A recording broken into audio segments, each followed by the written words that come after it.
Salut les petits loups. Ouais, je me chauffe un petit peu parce qu'on est vendredi soir. Et, ouais, et comme là je suis en France, en fait, vendredi soir c'est la loose. Bon, on va pas se laisser miner le moral. On a tous envie d'être en Corée, je pense que ça, on l'a bien compris. La chaise grince, hein. C'est pénible. Attendez. Voilà, je ne bouge plus. Donc, comme je le disais, je vais vous donner des petites infos aujourd'hui. J'ai établi une liste des différents programmes existants pour aller en Corée du Sud. Enfin, pas spécifiquement en Corée du Sud, mais voilà, vous pouvez entre autres aller en Corée du Sud grâce à ces programmes. Donc voilà, on commence tout de suite avec la petite liste. Alors j'ai souvent parlé du visa vacances-travail, qu'on peut aussi appeler PVT, Programme Vacances-Travail, ou alors Working Holiday Visa. Donc c'est un visa avec lequel vous pouvez partir 1 an à l'étranger, dans différents pays dans le monde. Il doit y en avoir une petite dizaine si je ne m'abuse, dont la Corée du Sud. Alors pour pouvoir partir bénéficier de ce visa, il faut avoir entre 18 et 30 ans. Ne pas en avoir bénéficié déjà parce que voilà, c'est valable une fois pour une durée d'1 an non renouvelable. L'une des conditions aussi pour obtenir le visa vacances-travail, c'est de justifier d'un minimum d'argent sur son compte bancaire. Donc moi quand je suis partie à l'époque en 2012, on me demandait d'avoir au moins 3 500 € plus une assurance qui couvre pendant 1 an. Et ah oui, un billet d'avion aller-retour aussi. Ou alors un billet d'avion aller modifiable pendant 1 an voilà, pour le retour. Voilà. Donc ça, ce sont des prérequis obligatoires. Et pour obtenir ce visa, il faut simplement se rendre à l'ambassade coréenne la plus proche de chez vous. C'est possible aussi de faire ça par courrier si vraiment vous habitez trop loin.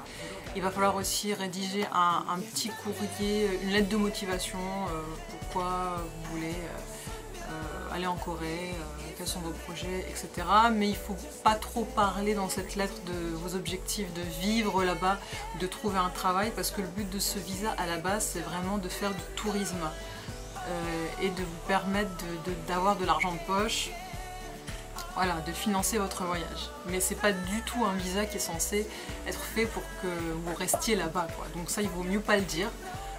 Donc voilà, il faut faire quelque chose d'assez assez bateau. Voilà, ça fait 3 ans que je m'intéresse à la Corée. J'aimerais découvrir la gastronomie coréenne, rencontrer des Coréens, etc. Expérimenter la culture, ça me fait rêver, blablabla. Voilà, ce genre de truc très basique, vous pouvez le dire. Voilà, mais ne dites pas, voilà, je rêve de vivre en Corée, j'espère trouver un travail une fois là-bas. C'est pas forcément recommandé, quoi. Donc voilà. Ça c'est mon petit conseil. Après ça va très vite le visa. Moi je suis allée donc à l'ambassade de Corée à Paris. J'ai déposé mes documents. Ils ont été acceptés tout de suite. La personne n'a même pas lu ma lettre, rien du tout, enfin ma lettre de motivation. Et au bout de 5 jours j'ai reçu mon visa par la poste. Le visa en fait, vous allez donner votre passeport et le passeport, enfin sur le passeport il y a un autocollant en forme de visa qui va être collé sur votre passeport. Et vous le gardez à vie dans votre passeport, quoi. Donc c'est normal, vous allez donner votre passeport et ils vont vous le renvoyer avec le visa collé à l'intérieur. Donc c'est très rapide. Voilà. Alors à quoi sert ce visa vacances-travail? Tout simplement, c'est un visa qui vous permet de séjourner, donc là on parle de la Corée du Sud, donc en Corée du Sud pendant 1 an, et de travailler légalement. Donc ça c'est très important parce que là ça vous permet vraiment de trouver un job en pouvant justifier d'un visa valide, donc vous n'aurez pas de problème à vous faire embaucher pour un job quelconque, enfin, bien qu'il y ait des limitations. Par exemple, vous ne pouvez pas travailler dans le milieu de la nuit, dans les bars de nuit, ou vous ne pouvez pas travailler non plus dans l'enseignement, parce qu'en Corée du Sud, il y a vraiment des visas très spécifiques pour les professeurs de français, d'anglais, etc. Donc ça, techniquement, c'est illégal d'être professeur de français en Corée du Sud, après, ce qui est toléré éventuellement, c'est de donner des cours de soutien à des étudiants coréens, par exemple des cours de français, quelques heures par semaine dans un café, de façon non officielle, on va dire, quoi. Voilà. Ce visa vacances-travail est vraiment génial parce que ça vous ouvre vraiment des portes, ça vous permet vraiment de pouvoir vivre pendant 1 an en Corée. Et surtout, pour ceux qui veulent s'installer en Corée par la suite, rien ne vous empêche d'essayer de trouver un vrai job, je veux dire avec un employeur susceptible de vous embaucher par la suite et de vous faire un visa de travail. J'ai des amis qui sont partis avec un visa vacances-travail et qui ont trouvé finalement un emploi et qui maintenant vivent en Corée. Donc ça c'est possible. C'est d'ailleurs le visa avec lequel je suis partie en 2012, donc ma première année en Corée. Et c'est avec ce visa-là que j'ai commencé à travailler. Et c'est là qu'ensuite mon visa de travail a été refusé. Mais voilà, grâce à ce visa-là, j'ai pu travailler dans une entreprise coréenne qui m'avait fait signer un contrat de travail à la base pour m'embaucher, quoi. Voilà, donc ça c'est le visa vacances-travail à retenir. Je vous mets un lien en dessous, comme ça vous pouvez trouver toutes les informations concernant ce visa-là. Sur le site pvtist.net, et je vous mettrai aussi les liens parce que j'ai répondu à des interviews et je vous mettrai aussi les liens si vous êtes intéressé. Voilà.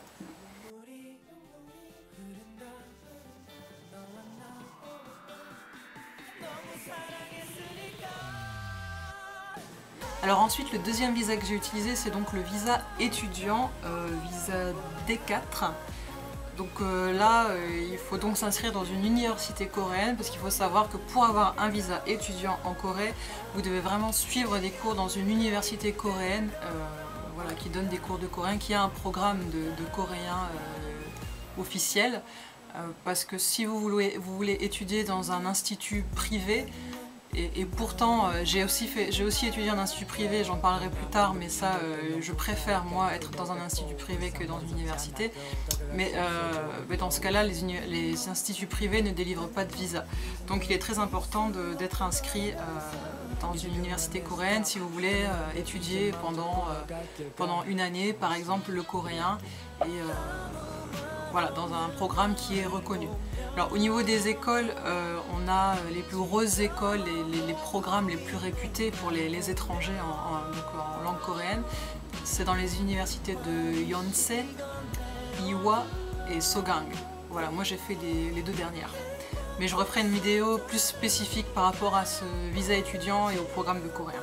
Voilà. Donc à part ça, oui, donc alors avec ce programme-là, en fait, si je ne m'abuse, ce visa étudiant, vous pouvez pour les cours de langue, hein, là c'est vraiment un visa pour les cours de langue, vous pouvez en bénéficier jusqu'à 2 ans, enfin je veux dire vous pouvez le renouveler pour une durée de 2 ans, me semble-t-il, 2 ans maximum, sachant que pour finaliser tous les niveaux en coréen du programme, ça met 1 an et demi, sans redoublement. Après avec un redoublement, bon bah voilà, ça allonge tout de suite un peu plus, mais voilà, techniquement c'est 1 an et demi, vous avez fini votre programme de coréen et vous êtes censé parler couramment en coréen. Voilà. Normalement, mais ce n'est pas mon cas. Voilà, voilà. Alors bien sûr, pour ce visa-là, il faut avoir les moyens de se payer le programme de coréen, parce que là, c'est vous qui allez devoir payer vos cours, et ensuite, à partir de 6 mois, après avoir étudié pendant 6 mois, vous avez le droit de demander une dérogation pour trouver un job à temps partiel. Je crois que c'est 20 heures maximum par semaine. Voilà. Mais je vous en parlerai un peu plus dans une autre vidéo.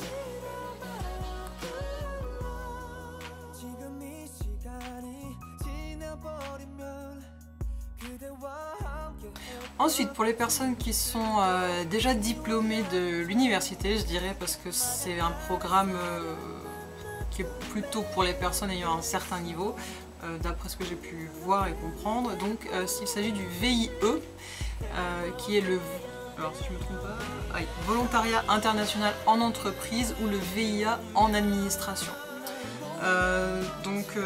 Ça c'est un programme qui est accessible aux personnes de 18 ans à 28 ans. Donc manque de bol, pour moi c'est foutu, mais pour vous j'espère pas encore.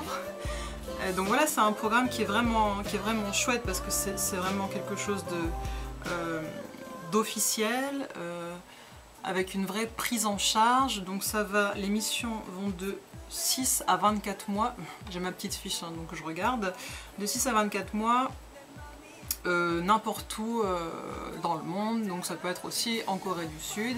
Il y a d'ailleurs un site internet qui s'appelle cvweb.com, je vous indiquerai l'adresse en dessous aussi. Voilà, vous pouvez trouver des missions, des jobs en VIE. Par contre, c'est vrai que voilà, j'ai été checker le site pas mal de fois à l'époque. Et ce sont en général, on cherche beaucoup de gens très spécialisés, voilà, plutôt des ingénieurs, techniciens. Bon, voilà, c'est pour ça que je dis c'est surtout, c'est plus pour les jeunes diplômés, voilà, universitaires, qui sortent d'une licence, d'un master. Enfin, voilà, vous pouvez toujours aller tenter votre chance, puisque après tout, c'est à partir de 18 ans, hein, donc sait-on jamais, mais voilà, au niveau des missions, en tout cas en Corée du Sud, c'est souvent très spécialisé. L'avantage avec ce programme, c'est que donc c'est pris en charge, le logement, on s'occupe du logement, vous avez une paye, généralement c'est une très bonne paye même, vous avez de multiples avantages. Ouais, enfin, le trajet est pris aussi en charge. Donc en fait c'est vraiment tout bénef et je pense que c'est les meilleures conditions dans lesquelles on puisse partir dans le cadre d'un premier job en Corée, c'est vraiment avec le VIE.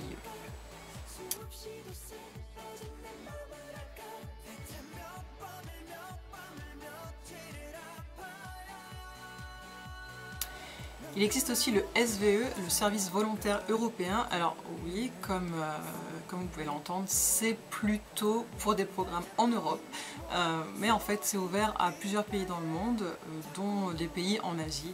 Donc là il faut vraiment aller se renseigner directement auprès d'associations en fait, qui proposent ce programme, ou même peut-être dans les missions locales vous pouvez vous renseigner. Donc là, oui, alors ça c'est de 18 à 30 ans. Pour des missions de 2 à 12 mois maximum. Ça peut valoir la peine parce que c'est pareil, c'est un programme qui est totalement pris en charge. Vous avez une petite rémunération mensuelle, vous avez le logement, vous avez même des cours de langue à votre arrivée dans le pays, me semble-t-il. Donc voilà, c'est pareil, encore une fois, c'est partir dans un cadre bien défini, sans partir complètement seul et perdu. Pour une première, c'est aussi intéressant, donc à voir, se renseigner sur le SVE.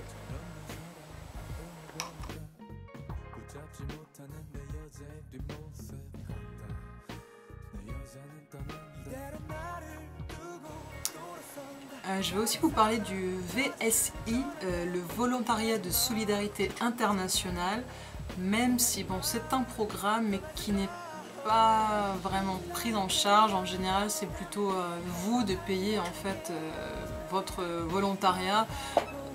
Donc voilà, le plus simple en général, ce qui se passe, c'est que ça fonctionne par mission. Par exemple, vous allez avoir des missions en Corée du Sud pour 2 mois, des missions en général c'est plus à l'extérieur de la ville, donc ça va pas vraiment être Séoul, mais ça peut être par exemple faire un chantier avec des jeunes dans une école un peu en périphérie de Séoul, ou alors carrément dans les campagnes. Ça peut être des travaux manuels aussi. Voilà quoi, mais là c'est vraiment l'idée, c'est vraiment de rencontrer des gens dans un environnement différent, dans un esprit vraiment de volontariat social, environnemental, etc., etc. Donc c'est vrai que si vous voulez partir sur une longue période, ça risque d'être assez cher. Voilà, puisque quasiment tout est à votre charge, même si vous pouvez obtenir des bourses. Alors après, justement, les associations de volontariat vous donnent quelques petites pistes pour faire des demandes de bourses, d'obtenir des partenariats, etc., etc. Donc ça peut mettre du temps de mettre un projet en place et d'obtenir les financements. Donc ça c'est vraiment pour les gens qui veulent comment dire, s'engager vraiment, réellement, sincèrement dans un vrai projet, voilà, en Corée du Sud, surtout si c'est pour du long terme. Après sinon les missions en été sont beaucoup plus accessibles et même financièrement, voilà. Donc ça c'est aussi une possibilité. Je vous mettrai aussi quelques liens pour les grosses associations de volontariat.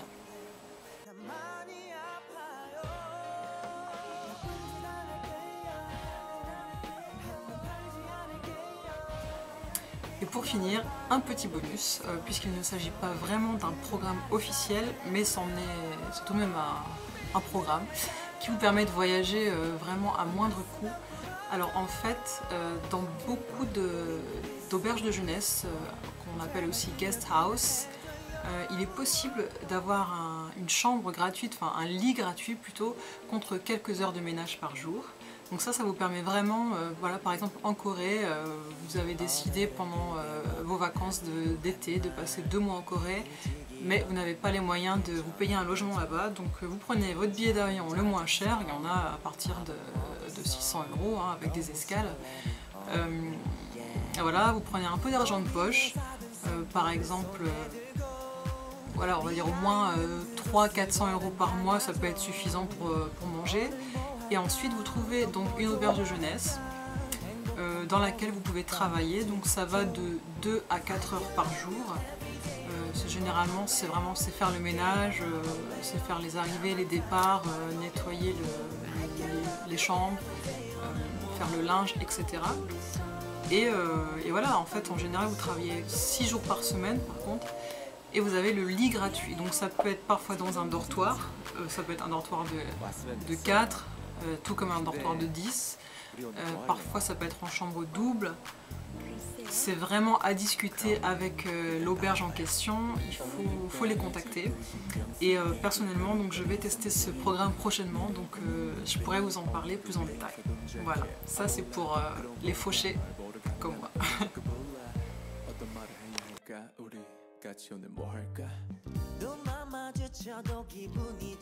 Ah, attendez, j'ai oublié de vous parler d'un programme qui pourrait en intéresser pas mal d'entre vous. Je ne sais pas si vous en avez déjà entendu parler, parce qu'en ce moment on en parle dans les journaux notamment, parce que ça pourrait, enfin c'est en discussion pour que ça soit rendu obligatoire plus ou moins. Donc il s'agit du service civique. C'est un programme de volontariat international, donc ça ressemble un petit peu au VSI et au, qu'est-ce qu'on avait dit, et au SVE. Voilà, ça reste vraiment dans le cadre de la solidarité. Donc voilà, c'est un programme pour les jeunes de 16 à 25 ans qui peut durer entre 6 et 12 mois maximum en France ou à l'étranger, dont en Corée du Sud, voilà, bien évidemment. Ça, après, c'est à vous de vous renseigner. Donc là, c'est intéressant parce que ça touche aussi les personnes plus jeunes, donc à partir de 16 ans. Mais voilà, donc c'est vraiment sympa parce que c'est aussi un programme reconnu par l'État, donc complètement pris en charge, cadré, et là vous avez aussi une rémunération d'environ 500 € par mois durant la durée de votre séjour. Donc voilà, je vous laisserai vous renseigner aussi sur ce programme un peu plus en détail, grâce au lien que j'aurai mis dans les commentaires.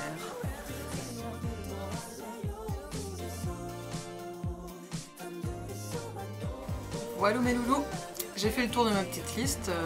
Voilà, bon, j'ai peut-être oublié quelque chose, mais en tout cas c'est vrai que c'est des programmes que je connais assez bien pour m'y être intéressée depuis de nombreuses années, puisque je suis toujours dans ma quête infinie de vivre, de m'installer à l'étranger pour de bon.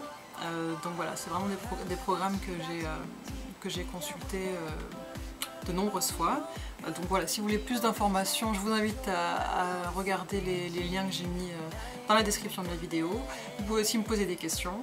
Et voilà, j'espère que ça va vous aider à mettre en place votre projet. Je sais que la plupart de mes youtubeurs sont assez jeunes et en cours d'études, donc ça vaut vraiment la peine de déjà être au courant de ce qui se fait pour pouvoir au mieux préparer votre projet d'expatriation éventuelle en Corée. Voilà, donc je vous encourage à vous renseigner un maximum et faire le meilleur choix possible, mettre de l'argent de côté, rencontrer les bonnes personnes et voilà, n'hésitez pas à me poser vos questions. Et je vous dis à bientôt pour une prochaine vidéo. Annyeong!